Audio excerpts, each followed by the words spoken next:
Hey guys, Kieran here. This is the final episode of my mini-series on why I think Year 1 was better than Years 2 and 3. This episode is going to focus on the levelling system. Let's get into it. The levelling system was completely reformed in Year 2, due to lots of complaints from people saying that it was too hard and was just a bit stupid, to be honest. I agree that at times the system did seem stupid, but I did prefer it quite a bit, mainly due to the sense of achievement it awarded when you hit a new light level. For those people who don't know, it effectively went up to level 30, then 32 in the Crota DLC, and 34 in the House of Wolves DLC. It effectively was the same as now, but the max level was 20 through XP, and then to get to higher levels you needed to get higher level gear through the Vanguard and Crucible, and then raids to get around 28 or higher. Your level was pretty much the average light level of your gear, so very similar to now, except divided by 10. It sounds way more complicated than it was. Anyway, the reason I think the system was better was because it felt so much better to get a level up compared to now. Now, the leveling system is so much smoother because they've effectively added 10 more levels between each bigger level. And although there are milestones like 390 or 400 for example, it doesn't feel as awesome as it did. When you were so close to a level up, it felt so amazing because you just needed one more piece gear to be higher, and then you could get there. And when you finally got that level up after ages of grinding, it was so awesome, and the effects were actually noticeable. Suddenly you could fight higher level enemies, you took less damage from enemies that you were on par with before, and did more damage to these enemies.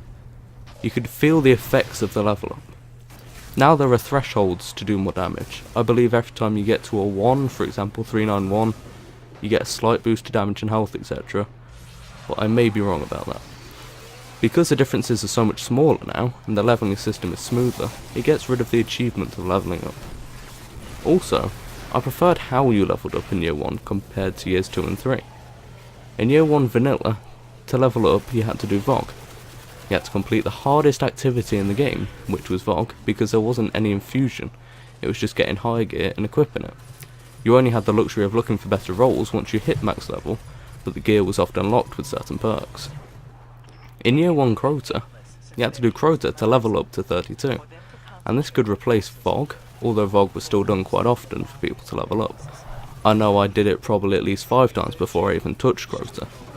But if you wanted that level 32, you had to complete Crota on hard, which meant no revives, no health regen on the boss fight without specialist perks such as Infusion or Red Death, and everything was level 33, and you would have been level 31, meaning it was a pain in the arse. But when you finally got that helmet drop, oh my god, it felt good. Then, in House of Wolves, they bumped up the light level to 34, and introduced Ascension, so you could take any gear you like, such as Crota gear, VOG gear, or even Vanguard and Crucible gear to level 34, if you had an Etheric Light. Unfortunately, if you wanted Etheric Light, you had to complete level 35 Prison of Elders, or go flawless in the new Trials of Osiris, both of which were fucking horrible. Going flawless in Trials wasn't too hard if you're a good sniper, who could use Thorn or Last Word, but if not, you had to go to Prison of Elders. Now not only were these enemies level 35, which is 1 level higher than the max and probably 3 more than yours, and were an actual challenge, but they also had changing modifiers on each wave, and the modifiers on the final round rotated every week. You had things like Light Switch and Small Arms, so every Vandal could almost one-shot you with a melee, and those pesky yellow bar sword captains could ruin hours of work. Third was always Arc Burn with the Cabal. Now this sounds easy enough, because the Cabal use solar weapons, until you realise that Scions spawn in groups of 3, and their bullshit ground wave blast things could one-shot you through Blessings of Light. Again, this doesn't sound too bad, because you can just pick them off from a distance and stay safe. But unfortunately you had to run around like a chicken in a farm that's burning down, but all of the doors are locked and there's no escape, and everywhere you go everything wants to kill you, and you know eventually you're gonna die, but you're just trying to do as much as possible in the time you have left, and still getting into a place that's not too bad to be revived in. You had to dismantle mines around the map, which meant standing still whilst being pelted by already powerful enemies that were multiple levels above you, and then getting 3 Scions run in front of you, and you trying to shoot their heads quickly before they ground blast, and then they do it all at once, and you die and the run's ruined. Now if you get through all of that, the final boss was Skolas. who had some fun mechanics of having to shoot a partially invisible servitor that gave you like a 10-second period to damage Skolas in, then running to the other side of the map because he's just teleported into your ass and has proceeded to ground slam your entire team apart from yourself, then shooting another servitor to activate the damage phase, whilst being shot by very mean enemies who, depending on the burn, were potentially seriously overpowered. Then you finally get Skolas to half health, and you can damage him without the servitors. But you have to share a thorn effect for 20 seconds that smegged up your screen, and damage Skolas and kill ads. On top of all of this, you had to defuse 2 sets of mines that turned up on timers, so if they turned up too early, you had Skolas rushing around. And if they turned up too late, you had to pray nobody died, or the person with the smeggy screen was gonna die too. In the first few weeks, they decided to add burns to the boss fight, like Solar and Void, so you could easily just use Galley with a weapons bubble and Black Hammer, and he died in seconds, which was a bit bullshit.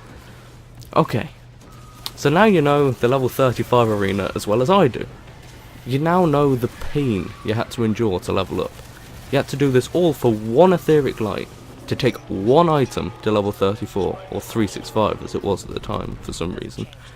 You could only do 1 a week per character, so for most people it took them about 4 or 5 weeks to finally get to max level.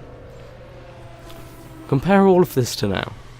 The leveling system is much smoother and there's so much more to do to level up, which is good because it's much easier, but it also destroys any sense of achievement from leveling up. I have all of my characters at 400 and haven't done a challenge since the first one came out, because I didn't need to. I did Trials and Iron Banner every once in a while and I got everything to 400. Although I do prefer the leveling system in Year 1, it was a bit stupid, because for some reason the level of gear was very similar to now, because it had numbers like 365 etc. But then it somehow led to a level like 33, which is a completely stupid system. I just prefer it because it was harder to level up, but felt so much better to level up. I've been contemplating making this series for a while now, because I felt like I was the only person who actually preferred Year 1 to Years 2 and 3. But I needed to wait for a mic, which I got for Christmas. It's a Blue Yeti if anyone's wondering. After actually putting scrambled ideas into words, I've come to the conclusion that the main reason I love Year 1 so much is because it filled me with nostalgia to think about it. It was so much fun back then. But now I have no incentive to do anything, because everything is quite boring, and I feel like I'm doing things because I need to, rather than because I want to. That's all for this video. Thanks for watching it. Hope you enjoyed, and if you did, feel free to leave a like or a comment for me. I usually reply to everyone. Be sure to subscribe to my channel for new content every Monday. I usually upload at 8:30 AM Eastern or 3:30 PM UK time on Mondays. But if I don't, it's probably because I ran out of ideas. I'll see you next time.